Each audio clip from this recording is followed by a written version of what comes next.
लेकिन मुझे ऐसा लगता था कोई बच्ची बैठ, किसी ने ही मेरे ऊपर कुछ कर रखा था। अगर मेरे यहाँ पे कोई भी नेगेटिविटी है ना मेरे आसपास, वो मेरे ऊपर जरूर आ सकती है। वही एंटिटी आके घर पे मुझसे कहती है, मुझे पता नहीं, सब अपना अपना सोचते, बस 10 दिन का टाइम है तेरे को, जो करना है कर, उसके बाद मैं तो ये अपने साथ ही रहूंगी।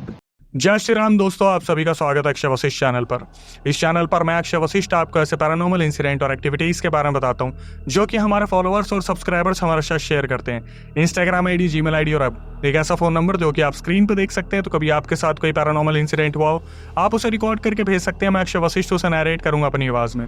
आगे बढ़ने से पहले एक बार धन्यवाद जो आप हमारे इंस्टाग्राम, यूट्यूब को इतना प्यार दे रहे हैं। ये जो रियल इंसिडेंट हम आपके सामने लेके आती है, आप में से कुछ लोग हैं जिन्होंने अपने ऐसे दर्दनाक हादसे हमसे शेयर किए हैं, जो अपनी जिंदगी में बहुत ज्यादा परेशान रहे हैं या अभी भी बहुत ज्यादा परेशान चल रहे हैं। जो लोग नहीं चाहते कि आगे आने वाली जनरेशन अपने ऊपर कोई ऐसा बोझ उठा ले जिसे जिंदगी भर वो अपने ऊपर से हटा ना पाए।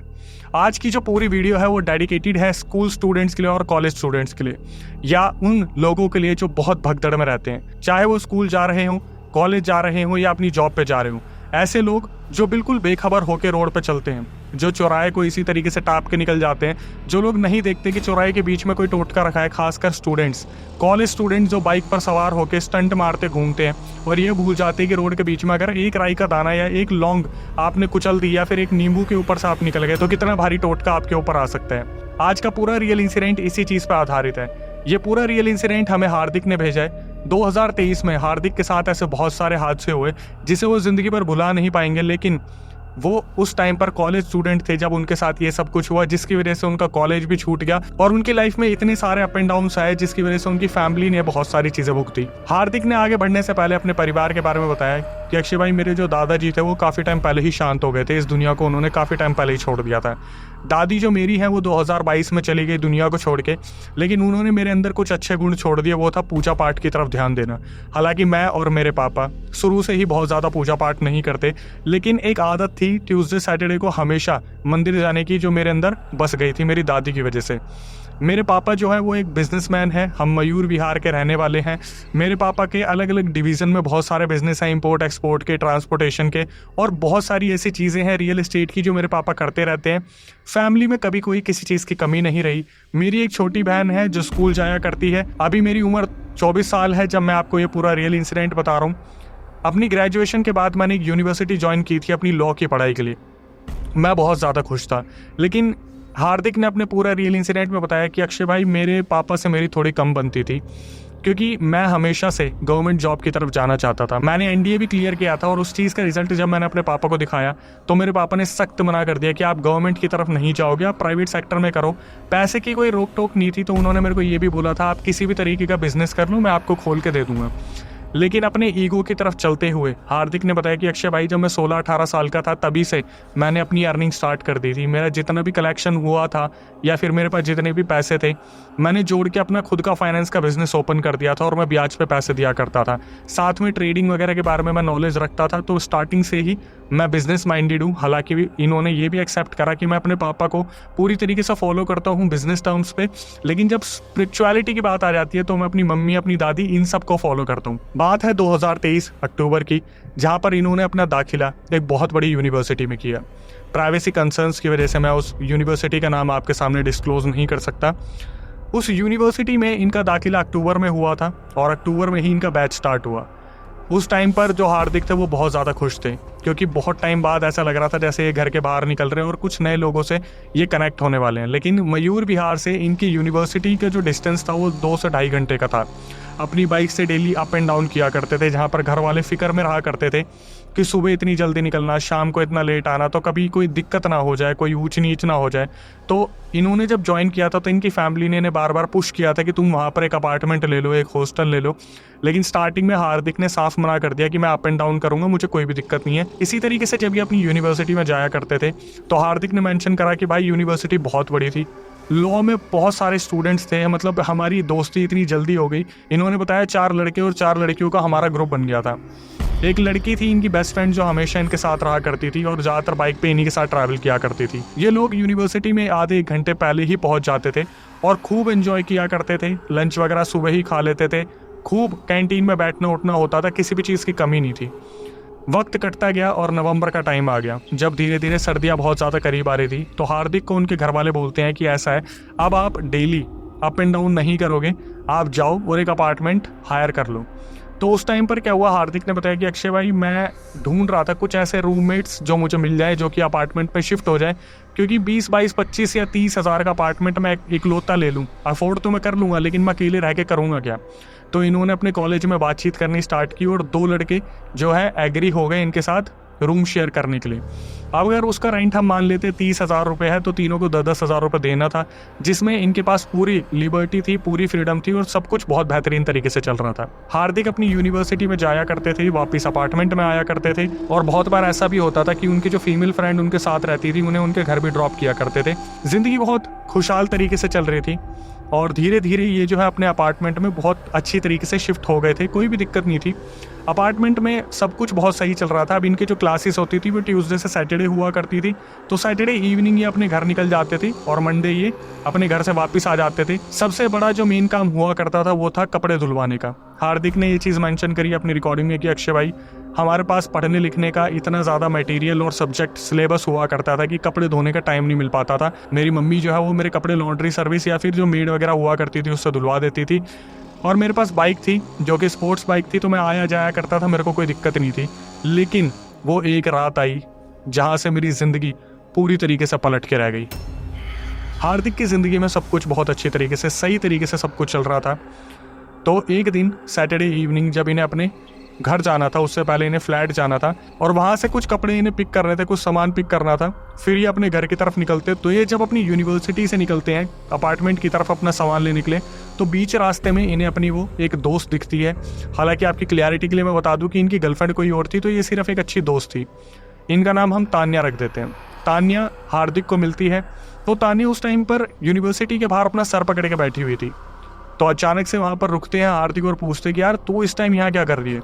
तो तान्या इन्हें बोलती है कि यार मेरे सर में बहुत ज़्यादा दर्द हो रहा है, अगर तेरे को लेट नहीं हो रहा तो तू क्या प्लीज़ मुझे मेरे घर छोड़ देगा। और उस टाइम पर हार्दिक ने बताया कि अक्षय भाई बिलीव मी, मैं कभी हेल्प के लिए पीछे नहीं हटता, लेकिन मैं बहुत लेट हो गया था। मुझे पता था 7, 7:30 बज रहे हैं और अगर मैं गलती से भी लेट हुआ तो मैं रात को 11 बजे घर पहुँचने वाला हूँ और मेरे फैमिली मेम्बर्स मुझे बहुत सुनाने वाले हैं, वो कभी नहीं समझेंगे कि मैंने किसकी क्यों हेल्प की।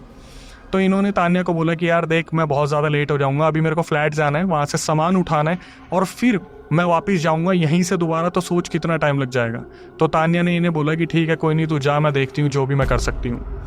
यहाँ से हार्दिक निकले सीधा अपने फ्लैट पे, सामान उठाया। तो जब ये वापस आते हैं तो ये देखते थोड़ी ही आगे यूनिवर्सिटी के तान्या पैदल पैदल चल रही थी।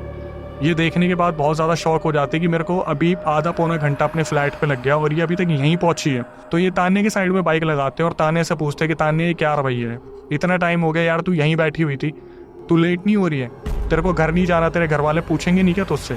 तो तान्या सर पकड़ के बोलती है कि यार बिलीव मी, मेरे को सर दर्द तो हो ही रहा था, मेरे को चक्कर भी बहुत आ रहे हैं, इस चक्कर में मैं यहीं बैठी रहेगी, घर ही नहीं पहुंच पाई, मैं जब भी चलने की कोशिश कर रही हूँ मुझे बहुत चक्कर आ रहे हैं। अब ये सुनने के बाद हार्दिक अचानक से सोचती है कि यार मेरे इतने बुरे तो संस्कार नहीं है कि इस हालत में तान्या को मैं देख कर भी उसके घर ना छोड़ूँ। तो ये सोचते ठीक है अब जो घर पर होगा सो होगा, पहले मैं तान्या को उसके घर छोड़ देता हूँ। तो ये तान्या को बाइक पे बैठाते हैं, हार्दिक स्पीड में बाइक लेते हैं और पूरे रास्ते तान्या चुप थी। तो हार्दिक ने भी इस चीज़ पे ध्यान नहीं दिया। 15 कदम दूर तान्या के घर से वो बाइक रोकते हैं और तान्या को पीछे मुड़ के बोलते हैं कि चल यार तेरा घर आ गया, अब अपना ध्यान रखियो। और वो अचानक से जो चीज़ देखते हैं वो बहुत हैरान करने वाली थी। उन्होंने पीछे मुड़ के देखा कि वहाँ पर तान्या थी ही नहीं। ये पहले तो 10 मिनट के लिए सुन्न हो गए, एकदम से दिमाग में 100 थॉट्स आते हैं ना कि क्या हुआ क्या नहीं हुआ, किसने किया, क्यों किया, कैसे हुआ। लेकिन एक चीज़ थी जो बहुत क्लियर थी कि हार्दिक एक नॉन बिलीवर थे। उन्होंने तान्या को फ़ोन मिलाया और तान्या ने वहाँ से कॉल पिक करा तो वो अपने घर में थी। इन्होंने तान्या से पूछना शुरू करा कि यार अभी तू मेरे साथ थी, तू कहाँ है। तो तान्या बोलती है कि तू पागल हो गया क्या, तेरे को पता नहीं है जब 7, 7:30 बजे तूने मेरे को बोला था मैं तो तभी घर आ गई थी। ये बोलते नहीं, तान्या मुझसे मजाक कर रही है। हार्दिक बोलते ही काम कर, एक बार वीडियो कॉल उठा, ज़रा मेरे को देखना है। तो ये व्हाट्सएप पे वीडियो कॉल करते हैं और ये देखते हैं तान्या सही में अपने घर पे है। इस टाइम पर हार्दिक बहुत बुरे सदमे में थे कि तान्या अचानक से अपने घर पे पहुंच कैसे सकती है। फिर उन्हें लगता है नहीं यार मुझे घर जाना चाहिए, मैं बहुत ज़्यादा लेट हो रहा हूँ, घर वाले पूछेंगे। ये सीधा बाइक चला के अपने घर पे आते हैं, सीधा घर में जाते हैं और घर वाले भी यही सोचते कि बच्चा लेट हो गया, अब इससे क्या बोलना है। खाना वाना खिला के सुलाने के लिए भेजते हैं हार्दिक को, और हार्दिक को उस रात नींद ही नहीं आई, क्योंकि हार्दिक बार बार ये सोच रहे थे मैं एक नॉन बिलीवर हूँ, लेकिन आज जो चीज़ हुई क्या वो सही में लॉजिकल थी? ये सोचते सोचते वो एक ऐसी गहरी सोच में चले गए जिससे वो वापस ही नहीं आ पाए।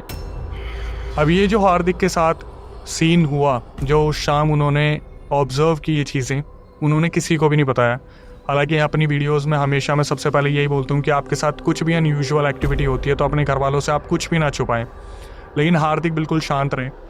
उन्होंने सैटरडे संडे अपने घर पर बिताया और मंडे को वो अपने उस अपार्टमेंट में वापस आ गए। वापस आने के बाद वो अपनी यूनिवर्सिटी में जाते थे, वहाँ पर पढ़ाई लिखाई करते थे, और शाम को जब भी वो अपने अपार्टमेंट की तरफ आते थे, हार्दिक ने एक चीज़ मेंशन की रिकॉर्डिंग में कि अक्षय भाई, जनता मेरा भरोसा नहीं करेगी, लेकिन एक टाइम आता था, एक पॉइंट जहाँ पर मुझे ऐसा लगता था कि बाइक पे कोई तो बैठा है, कोई फीमेल एंटिटी, ऐसा लगता था कोई बच्ची बैठी है, ज़्यादा वजन नहीं होता था, लेकिन बाइक पर कोई तो बैठा करता था। ये अपने अपार्टमेंट में आते, अपने दोस्तों को कुछ नहीं बताते, सीधा सोने चले जाते, और पूरी पूरी रात इन्हें नींद आनी बंद हो गई थी। इन्होंने क्या करा, इनकी एक बहुत क्लोज दीदी थी जिनसे इन्होंने 10th 11th 12th का ट्यूशन पढ़ा था, उनको फ़ोन करके बताया कि दीदी मेरे साथ ऐसा ऐसा हादसा हो रहा है। पहला हादसा बताया कि मैंने अपनी दोस्त को उसके घर पे छोड़ा, और वो पहले से ही घर पे थी, उनकी दीदी बड़े ध्यान से सुन रही थी। तो फिर इन्होंने बताया कि ऐसे ऐसा मुझे ऐसा लगता है जैसे कोई लड़की है जो मेरी बाइक पे बैठती है। अब ये अपनी दीदी को ये सब कुछ क्यों बता रहे थे, क्योंकि इनकी दीदी के जो पापा थे जिनसे इन्होंने ट्यूशन पढ़ा था, उनके पापा एक सिद्धि प्राप्त इंसान थे। तो ये चाहते थे कि ये उनके पापा से मिले और उनसे सब कुछ डिस्कस करें कि मेरे साथ ऐसा क्यों हो रहा है। घर आते हैं वीकेंड पे, सैटरडे को आते हैं, और संडे किसी बहाने से सीधा दीदी के पास जाते हैं उनके घर में। घर में जाके उनके पापा को बताते कि मेरे साथ ऐसा ऐसा हुआ। तो इनके पापा क्या करते हैं, जो दीदी के पापा थे, जो सिद्धि पुरुष इंसान थे, वो कुछ भी नहीं करते, सिंपली बोलते देखो बेटा, कभी कभार स्टूडेंट लाइफ में ये सारी चीज़ें होती हैं जहाँ पर हमें ऐसा लगता है पढ़ाई के बोझ से कि हमारे ऊपर कोई ना कोई चीज़ हावी हो रही है, लेकिन ऐसा कुछ भी नहीं होता। फिर भी वो गंगा जल को कुछ अभिमंत्रित मंत्रों से पढ़ते हैं और इन्हें देते हैं और बोलते हैं अपनी बाइक पे छिड़क देना और सोते टाइम अपने ऊपर छिड़क लेना, तो तुम्हारे साथ कुछ भी नहीं होगा। ये इसी तरीके से उस चीज़ को फॉलो करते हैं। वहाँ से निकल के अपनी बाइक पे छिड़कते हैं, अपने ऊपर छिड़कते हैं और सीधा घर आ जाते हैं। घर पे आने के बाद बिस्तर पे छिड़क के ये सो जाते हैं। अब जब ये अपनी यूनिवर्सिटी में वापस आ गए थे तो इनके साथ सारी चीज़ें एकदम से रुक सी गई थी। ट्यूसडे ये अपनी यूनिवर्सिटी में पढ़े, अपने अपार्टमेंट आ गए रात को। वेडनेसडे, थर्सडे, फ्राइडे इनके दिमाग में यही चल रहा था कि मेरे साथ ऐसा हुआ क्यों। तभी मंडे आ जाता है, ये अपने घर पे होके आते हैं, और ट्यूसडे इनकी यूनिवर्सिटी में छुट्टी थी क्योंकि जो बड़े बच्चे थे उनके एग्जाम्स थे, तो इनकी क्लासेस को ऑफ दिया गया था।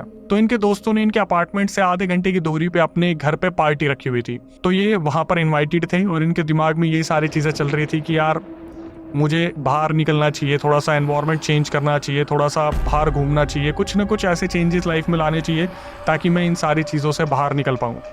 तो ये ट्यूसडे को अपने दोस्तों के वहाँ पे पहुँचते हैं इवनिंग में, जहाँ पर ये जब अपार्टमेंट में घुसते हैं अपने दोस्तों के, तो लिफ्ट के पास एक इंसान इन्हें दिखता है। वो जो इंसान था वो इन्हें बहुत कैडी नज़रों से देख रहा था, बड़ी तिरछी नज़रों से देख रहा था, और हार्दिक के दिमाग में आते है कि ये इंसान पक्का मेरे पापा को जानता होगा, जिस तरीके से मेरे को देख के मुस्कुरा रहा है, ऐसा लग रहा है कि ये पक्का मेरे पापा का दोस्त होगा। तो हार्दिक अपनी तरफ से पूछ लेते कि अंकल आप मुझे जानते हो क्या। वो जो इंसान था बस वो अपनी नज़रें फेर लेता और कुछ भी नहीं बोलता। लिफ्ट से सेकंड फ्लोर पे जो है ये अपने दोस्तों के अपार्टमेंट में चले जाते हैं। तो जब ये अपार्टमेंट में आते हैं तो ये देखते हैं कि बड़ा हैपनिंग सा माहौल है, पूरे में गाने वाने चल रहे हैं, हुक्का वगैरह चल रहे हैं, सारे दोस्त आराम से बैठे हुए हैं। तो एक लड़का अचानक से बोलता है कि तुझे पता है हमारी सोसाइटी में एक आदमी ने खुद को फंदे से लटका लिया। वो एक प्रोफेसर था यूनिवर्सिटी का, और उसकी वीडियो भी देखो कितना ज़्यादा लीक हो रही है और इंटरनेट पे किस तरीके से घूमने लग रही है। तो जो वीडियो दिखाई गई, जो उस टाइम पर हार्दिक ने देखा, उनके पैरों तले ज़मीन खिसक गई। पार्टी में भरी महफिल में बैठे उन्हें ऐसा लग रहा था कि मैं अकेला बैठा हूँ, क्योंकि वो इंसान और कोई नहीं था, वो वही इंसान था जो उन्हें लिफ्ट में दिखा था। और ये देखने के बाद वो बुरी तरीके से जम गए, उनके हाथ पैर कांप गए और उनको समझ नहीं आ रहा था कि ये मैंने देख क्या लिया है। धीरे धीरे हार्दिक इस चीज़ को नॉर्मल करने की कोशिश करते हैं। जब तक वो पार्टी में थे तब तक वो बिल्कुल ठीक थे, लेकिन जब दोबारा उस पार्टी से अपने अपार्टमेंट में जाने की बात हुई तो हार्दिक बुरी तरीके से काँप रहे थे। ये नीचे उतरे, अपनी बाइक स्टार्ट की और अपने अपार्टमेंट तक पहुँचते पहुँचते ऐसे हो गए, बिल्कुल इन्हें ऐसा लग रहा था कि अब भी एंटिटी कोई ना कोई मेरे आगे पीछे घूम रही है। ये अपने अपार्टमेंट में जाते हैं और पूरी रात इन्हें नींद नहीं आई। इनके साथ अब ये चीज़ें बहुत नॉर्मली होने लगी थी कि ऐसा लग रहा था कोई ना कोई एंटिटी इनके रूम में रहने लगी है, जहाँ पर रात भर ये काँपा करते थे, सोया नहीं करते थे, और सुबह होते ही इनको नींद आने लगती थी और ये कॉलेज ड्रॉप करना स्टार्ट कर देते हैं। एक दिन ऐसा हुआ, 2 दिन ऐसा हुआ, 3 दिन ऐसा हुआ, एक रात, दूसरी रात, तीसरी रात, जहाँ पर ये कॉलेज ड्रॉप करना स्टार्ट कर देते हैं। और फिर इनके दोस्त बार बार इनसे पूछते हैं हार्दिक से कि हार्दिक तूने कॉलेज जाना क्यों बंद कर दिया भाई, अगर इसी तरीके से तू कॉलेज बंद कर देगा तो तू आगे पढ़ेगा कैसे। ये सिर्फ उस हफ्ते के गुजरने का वेट कर रहे थे। जैसे ही फ्राइडे आया इन्होंने अपनी दीदी को फ़ोन करा जो ट्यूशन वाली दीदी थी और बोला कि आपके पापा से मुझे बात करनी है। दीदी को बताया कि ऐसे ऐसे मेरे साथ हादसा हुआ, जहाँ पर मैं पार्टी में गया था वहाँ पर एक मरे हुए प्रोफेसर मुझे दिखे, इस तरीके से मेरे सामने वीडियो आई। तो दीदी ने साफ साफ बोल दिया कि एक काम करो, कल सैटरडे है, तुम आओ और सीधा संडे को मेरे पास आ जाओ, कोई ना कोई सोल्यूशन मैं पापा से बोल के तुम्हें दिलवा दूंगी। सैटरडे निकलते ही ये सीधा अपने घर पे आए। घर पे जाने के बाद संडे ये सीधा अपनी ट्यूशन वाली दीदी के पास पहुंच गए। इन्होंने अपने घर पे बताया ही नहीं, क्योंकि अपनी दीदी से इतने ज़्यादा क्लोज थे ट्यूशन वाली से, इन्हें लगा कि उनके पापा ही इन सब चीज़ों का समाधान दे देंगे। इनको ऐसा लग रहा था अपने घर पे बताऊंगा तो मेरा मजाक उड़ेगा। जैसे ही अपनी दीदी के पास पहुँचते हैं संडे वाले दिन, तो इनकी दीदी साहब बोल देती है कि देख हार्दिक, तुझे अब सारी चीज़ अपने घर पे बता देनी चाहिए। मैं पापा से तो तेरी बात करवा दूंगी, लेकिन तुझे जब तक घर पे अपने नहीं बताएगा तेरे को दिक्कत होने वाली है, क्योंकि अगर सॉल्यूशन पे भी काम करेंगे तो तेरे मम्मी पापा का होना वहाँ बहुत ज़रूरी है। तो वो जो दीदी थी वो अपने पापा को बुलाती है, जो कि एक सिद्धि प्राप्त इंसान थे, तो उन्हें बताया जाता है कि ऐसे ऐसे मेरे साथ हो रहे हैं। तो वो थोड़ी देर तो परेशान होते हैं, फिर बोलते हैं कि चल कोई नहीं, तू अपने घर पे तो बता ही दे, क्योंकि मुझे ऐसा लग रहा है कि ये चीज़ मेरे हाथों से बहुत बड़ी है जो तेरे साथ होने लग रही है। बार बार फोर्स किया जाता है, जहाँ पर हार्दिक मना कर रहे थे कि मैं अपने घर पे नहीं बताऊंगा, और ये लोग फोर्स कर रहे थे कि तुम्हें अपने घर पे बता देना चाहिए। फाइनली इन लोगों ने हार्दिक को कन्विंस कर लिया कि हार्दिक अपने घर पे बता दें कि उनके साथ ये सब कुछ हो रहा है। तो हार्दिक डरते डरते अपने घर पे जाते हैं और अपनी मम्मी को सब कुछ बता देते हैं कि मेरे साथ इन दिनों में ये हुआ। सबसे पहला इंसिडेंट जो तान्या वाला हुआ, उसके बाद जो बाइक पे लड़की बैठती थी, फिर जो प्रोफेसर वाला सीन हुआ, एक एक करके सारी चीज़ें बता दी। तो मम्मी ने पापा को बताई, और पापा कहीं ना कहीं इन सब चीज़ों पर बिलीव तो नहीं करते थे, लेकिन बच्चे को सही करवाना था तो दो जगह अप्रोच किया गया। पहले इन्होंने गुरुजी का पता निकलवाया और दूसरी जगह पे एक डॉक्टर को भी कंसल्ट करवाया, क्योंकि हार्दिक के दिमाग में ये चीज़ें चल रही थी कि यार कहीं मैं कोई डिप्रेशन से तो नहीं गुजर रहा, कोई बीमारी तो मेरे अंदर घर नहीं ले रही। और ये एक बहुत ही बड़ा अच्छा काम करा इन्होंने, क्योंकि ये आपके लिए आगे जाके बहुत सीख वाला काम होने वाला है। गुरुजी के पास जब ये गए तो गुरुजी ने साफ साफ बता दिया कि यार कोई तो बच्चे के साथ दिक्कत है, लेकिन फिर भी उन्होंने एक ताबीज़ दे दिया। दूसरी तरफ ये डॉक्टर के पास जाते और डॉक्टर बोल देते कि ऐसा है, कोई बीमारी होगी, कोई दवाई दे के इनको एक हफ्ते के रेस्ट पे इन्हें भेज दिया। अब गुरुजी ने इन्हें ताबीज़ देकर भेज दिया और डॉक्टर ने इनको दवाई देकर भेज दिया। सारी चीज़ें एक हफ्ते के अंदर इनके साथ बिल्कुल नॉर्मल हो गई। हार्दिक कंफ्यूज हो गए कि भाई ये ताबीज़ की वजह से सारी चीज़ें रुकी या फिर ये डॉक्टर की दवाइयों की वजह से रुकी। अब जो चीज़ें आगे मैं आपको बताने वाला हूँ उन्हें ध्यान से सुनिएगा, क्योंकि हार्दिक ने ये चीज़ मेंशन की कि भाई ये सब कुछ ताबीज़ की वजह से हुआ था। मुझे कैसे पता चला, अब मैं आपको बताता हूँ। मार्च में आकर इनके पापा की 2 सर्जरी हुई, जहाँ पर इनके पापा ने अनाउंस कर दिया कि बेटा अब तुम जो है थोड़ा सा ध्यान रखो और अप एंड डाउन अब घर से ही करना, क्योंकि मैं इस बिज़नेस को अब संभाल नहीं सकता, मेरी बहुत मेजर सर्जरीज हुई हैं, तो अब इस बिज़नेस को तुम्हें ही देखना पड़ेगा। हार्दिक उस टाइम पर अपने पापा को लेकर बहुत ज़्यादा इमोशनल हो गए थे और इन्होंने अपने कंधे पर ये बोझ डाल लिया कि अब मैं उस अपार्टमेंट को छोड़ दूंगा और डेली अप एंड डाउन करूँगा, पर कैसे भी अपने पापा का बिज़नेस संभालूंगा और अपने पापा की कंडीशन को संभालूंगा। 6-7 महीने तक सब कुछ बहुत बढ़िया रहा। उसके बाद इनके कॉलेज में फेस्ट आ गया। इनके पापा भी बहुत ज़्यादा इंप्रूव कर गए थे, तो इन्होंने अपने घर पर बताया कि ऐसे ऐसे मेरा जो फेस्ट है वो आया है, तो मैं बाइक पे जाऊंगा अपने दोस्त के साथ और फिर हम फेस्ट एंजॉय करेंगे। ये अपने दोस्त को पिक करते हैं, दोनों स्पोर्ट्स बाइक पे जाते हैं, फेस्ट को एंजॉय करते हैं, वहाँ नाच गाना करते हैं। और वहाँ पर जो हार्दिक से गलती हुई, वो गलती वो आज तक भूल नहीं पा रहे। नाचते नाचते कब उनके हाथ से वो जो ताबीज़ था जो गले में इन्होंने पहना था उस पर हाथ लगा और वो ताबीज़ टूट गया, इन्हें खुद को नहीं पता चला। कब पता चला? बाद में। ये अपने फेस्ट से निकलते हैं और फेस्ट से सीधा घर आ रहे थे, अपार्टमेंट नहीं जा रहे थे, सीधा घर इन्हें वापस आना था, क्योंकि पापा की तबीयत ख़राब थी, तो इन्होंने सोचा था फेस्ट के बाद मैं सीधा घर आऊँगा।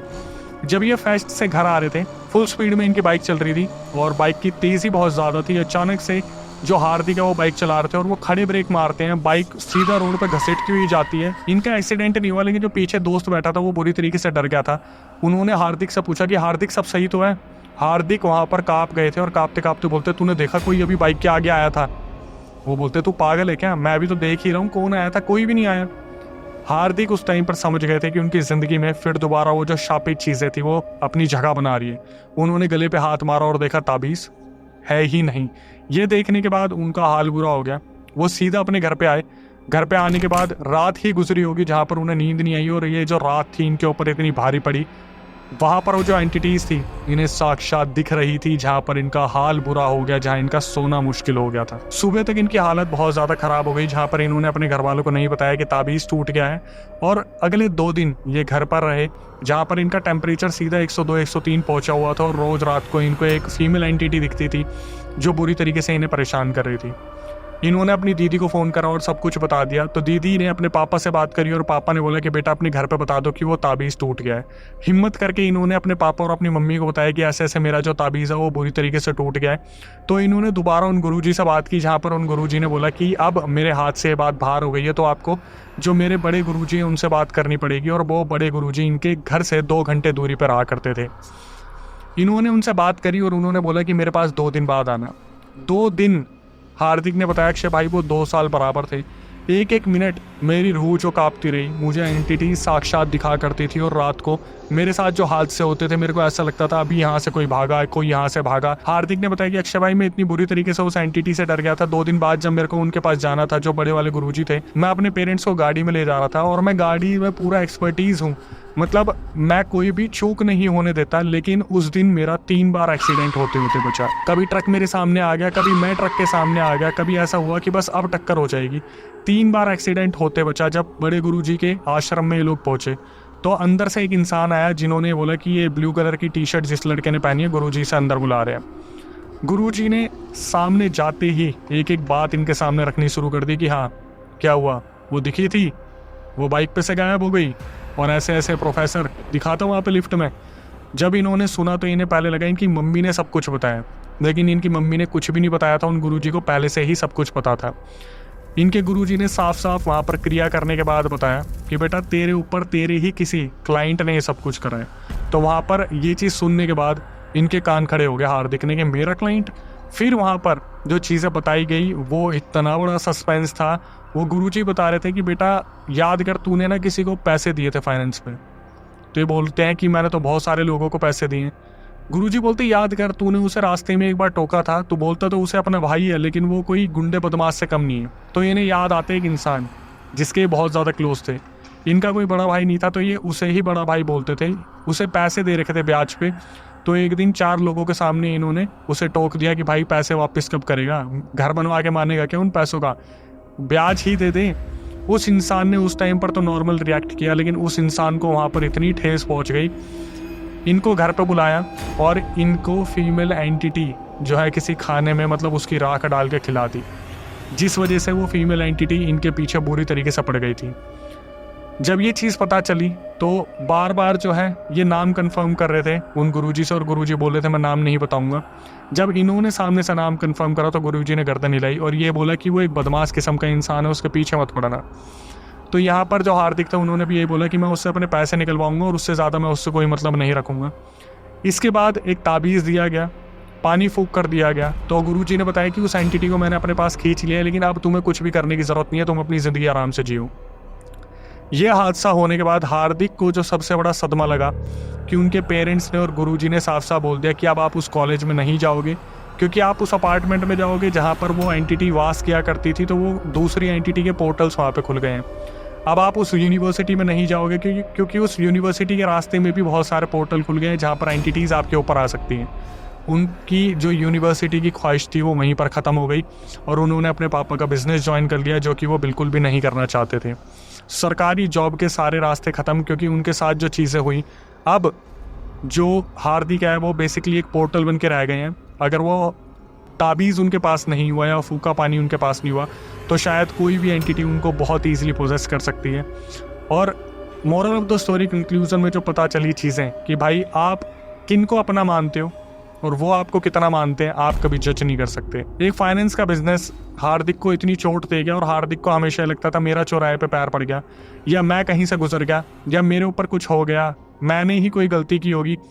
सोचो आप किसी को पैसे दो और आप अपने पैसे वापस मांगो तो आपको इतना नुकसान दे सकता है सामने वाला इंसान। आप खुद सोचिए कितने लोगों को आप पैसा उधार देते हैं और फिर आप मांगते हो तो आपको ऐसा लगता है कि यार मैं उधार मांग रहा हूँ, अपने पैसे नहीं मांग रहा। सामने वाला इंसान किस तरीके से आपको नीचा दिखाता है कि तूने मुझे दिए थे तो मैं दे तो दूंगा। कुछ लोग तो ये बोल के भी बात काट देते कि मैंने ये बोल के थोड़े ना लिए थे कि मैं वापस दूंगा। खैर ऐसी चीज़ें तो दुनिया में चलती रहेगी, लेकिन आपको एक चीज़ समझने की ज़रूरत है कि पैसे की दोस्ती दोस्ती नहीं होती और फाइनेंस का बिजनेस एक बहुत बड़ा जुआ होता है जहाँ पर आपका पैसा कभी भी डूब सकता है। तो फाइनेंस वाले इस चीज़ को बहुत अच्छे से समझते होंगे कि एक गलती आपके पैसे डुबो सकती है। इसलिए अगर आप फाइनेंस का काम भी कर रहे हो तो आपको पता है कि पेपर कितने इंपॉर्टेंट होते हैं, ये चीज़ें सिक्योरिटी के तौर पर रखनी कितनी इंपॉर्टेंट होती है। खैर यहाँ पर मैं आपको बहुत ज़्यादा फाइनेंस का ज्ञान नहीं दूंगा, सिर्फ इतना बोलूँगा कि थोड़ा सा बच के रहिए उन लोगों से जो आपके बन के आपको किस तरीके से इस दुनिया से अलग कर देंगे और किस दुनिया में फेंक देंगे जहाँ पर आप किसी एंटिटी के गुलाम बन जाओगे। आप इमेजिन कीजिए कि आज आप स्कूल कॉलेज होके आए हो या कहीं जॉब से वापस आए हो और अचानक से आपको पता चले कि मेरा भी तो किसी चौराहे पे से पैर पड़ा है, या फिर मैं भी तो किसी चौराहे से गुजरूँ, या फिर कोई एंटिटी मेरे साथ भी तो हो सकती है। हालांकि कमेंट सेक्शन में ज़रूर बताइएगा। और इसके बाद जो मेरी रिक्वेस्ट होती है नए व्यूअर्स से कि भाई जो व्यूअर्स हमारे चैनल पे आए, चैनल को सब्सक्राइब कर ले, बेल नोटिफिकेशन ऑन कर ले, क्योंकि यही हमारा मोटिवेशन होता है कि भाई हमारे चैनल को सब्सक्राइब कीजिए। बस इतनी सी चीज़ हम मांगते हैं, क्योंकि जिस तरीके से सब्सक्राइबर की रिकॉर्डिंग लाना होता है, कॉमेंट करवाना होता है, पिन करवाना होता है, हमारी बहुत मेहनत लगती है। बस आपसे इतनी सी चीज़ मांगी जाती है। इसके बाद हमारा दूसरा channel Akshay Vashishtha horror show, जहाँ पर ऐसे ही सब्सक्राइबर आके, ऐसे ही गेस्ट आके अपना पूरा रियल इंसिडेंट बताते हैं कि हमारे साथ क्या क्या चीज़ें हुई हैं। तो अगर आपके साथ भी कोई हादसा हुआ हो या आपने सुना हो, आपको लगता है कैमरे के सामने बताना है, तो आप क्यों पीछे हट रहे हैं? उस चैनल का सदस्य बनिए, पूरी प्रक्रिया सुन लीजिए। अगर आप आना चाहते हैं पॉडकास्ट पे तो रियल इंसिडेंट जो आपके साथ बीता है उसको पूरा व्हाट्सएप नंबर पे भेज दीजिए, जो कि स्क्रीन डिस्क्रिप्शन पे आपको नंबर दिख रहा होगा, और मेंशन कर दीजिएगा कि भाई पॉडकास्ट में आना चाहते हैं, दिल्ली में हमारा सेंटर है, टीम एक बार रिव्यू करेगी, उस रिकॉर्डिंग को आपको बुलाया जाएगा और जनता के सामने अब इसी तरीके से पॉडकास्ट करेंगे जहाँ पर उनको अवेयरनेस मिले। कुछ ना कुछ जो चीज़ें रह जाती है ज़िंदगी में वो आपके मुंह से निकल सकती है और जनता किसी की गलती किसी की सीख ले सकती है। इसके बाद कभी आपके साथ कोई पैरानॉर्मल इंसिडेंट हुआ हो तो आप उसे रिकॉर्ड करके भेज सकते हैं। मैं अक्षय वशिष्ठ उसे नरेट करूंगा अपनी आवाज़ में। इंस्टाग्राम यूट्यूब को इसी तरीके से प्यार देते रहिए और माँ बाप के हमेशा क्लोज रहिए, उनसे कोई भी बातें छुपाइए मत।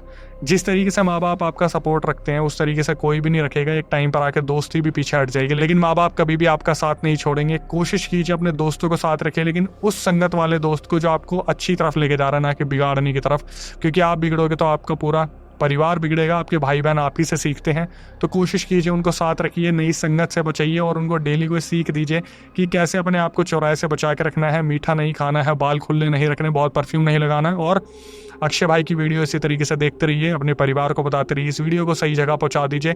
टिल देन नई वीडियो नए पॉडकास्ट आने तक stay tune with the channel. Cars भी चलाई हैं जो महंगी लग्जरी कार्स होती है। उस दिन जब हम फंडे पर जाए थे, गाड़ी 3 बार ठुकते बची, तो उसे मैंने पैसे दे रखे थे काफ़ी।